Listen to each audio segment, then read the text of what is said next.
ती. मी लाईफमध्ये कधीच कुठला क्लास केला नाही आणि पोलीस भरतीचा अभ्यास काय असतो हेच मला माहीत नव्हतं. अकॅडमी आल्यानंतर मला समजलं की ते काय असतं ते, आणि ते सगळं साधारण करून घेतलं माझ्याकडे. ना कधी क्लासची फी घेतली ना कशाची फी घेतली, तेवढं त्यांनी नाही सपोर्ट केला माझ्या बाबतीत.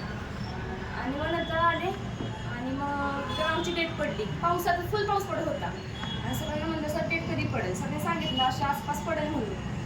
आणि पावसात गोळा तर काय जात नव्हता, गोळ्याची प्रॅक्टिस करते पण आले मी, माझा गोळा पहिला आले तेव्हा आउट ऑफ होता, सगळ्यांनी फुल आउट ऑफ करून घेतलेला गोळा.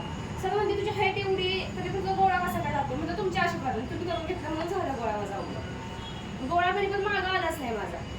पण पावसात फिजिकल चालू झालं तसा माझा गोळा जात नव्हता. मी फर्स्ट टाइम सगळी गोळ्यासाठी माझ्या पाठी घेतली हातात. त्यांनी किती सांगितलं माझा गोळा जातच नव्हता, त्यांनी माझी पेट लावली वगैरे तरी माझा गोळा शेवट नाहीच गेला. शेवटी त्यांनी काठी घेतली, छडी वगैरे खाल्ली.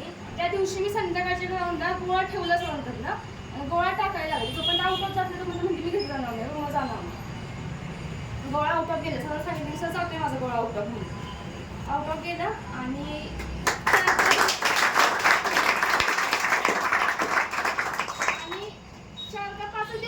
ग्राउंड पडलं आणि तेव्हा मी फॉर्म शेवट भरलेला, पहिला भरलेला फॉर्म त्या मुलीचं ग्राउंड पडलं. आम्हाला वाटलं तर शेवट आहे आमचं ग्राउंड, पण अचानकच मी 4 तारखेला माझं बघितलं फिजिकल पडलं ते. 7 तारीख आली माझी फिजिकलची.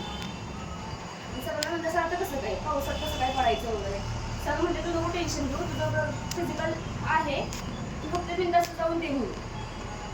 तिथे गेले, तिथे घेतलं पहिलं आमचं 800 सोडला. प्रत्येक बाकीच्या ट्रूपला आहेत ना 25 मुली सोडल्या, आमच्याने एकदम 50 सोडल्या. पुढे काय जातच येत नव्हतं आम्हाला कुठलंच. तर कसं म्हणते की तो आतल्या साईडला पड, जेवढं मी वडता येईल ना तेवढं वड होतं. मी लागले वडायला, ते 4-5 मध्ये आल्या माझ्या, मी दिल्या शिवाय त्यांना मध्ये मध्ये येत होते म्हणून. आणि आले तसेच गेले पुढं. आणि शेवटचं आमचं काय म्हणते 100-150 वडतच नको, डायरेक्ट 200 पासून चालू कर वडायला. तिथलं 200 पासून वडायला घेतलं. थोड्यासाठी एक मुलगी मला आडवी आली आणि माझं टायमिंग पडलं 2:50 आणि मग ती माहिती सेकंदासाठी माझं 2 मार्क गेली तिथं. सरांना फोन केला की सर असं असं झालं. तसं मी म्हटलं काय करू, मी माझ्या ह्यानं फुल प्रयत्न केलेला तिथं. आणि आमच्या ग्रुपला सांगितलं त्यांनी की एकाला 50 पैकी 50 मार्क नाही. तिथंच माझी ह्याला हिंमत तुटल्यासारखी झाली. पण म्हणजे 3 मुलींना 11 मार्क येतील.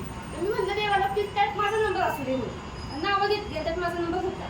म्हणजे जाऊ दे, सगळ्यांना तेवढं सांगायला की बाबा कुणाच्याच पडले 50 पैकी 50, तर माझा होता नंबर त्याच्यात 18 मध्ये. ते झालं की मी मला गोळा टाकला. आणि म्हणजे मुलींना म्हणजे माझ्याकडे मग काय वाटतं की बाबा ही एवढीशी दिसती, हिचा गोळा जाईल का असं वाटलं सगळ्यांना. तिथे गेली, तिथे कॉन्स्टेबल लोक पण होती बाकीची, की म्हणजे आउट ऑफ का गोळा, म्हणजे हो आउट ऑफ म्हणजे टाक. आणि मी स्टँडिंग टाकायला लागले. मी रनिंगचं कधीच, मी रनिंगला फक्त स्टार्टिंगला सराव केलेला. नंतर सरांनी माझा जो स्टँडिंग गोळा आउट ऑफ करून घेतला ना, तो पण त्याने वेगळाच आला नाही माझा गोळा. मग मी पहिल्या भरल्या पण मी स्टँडिंगच गोळा टाकली ना, आउट ऑफ गेला माझा गोळा.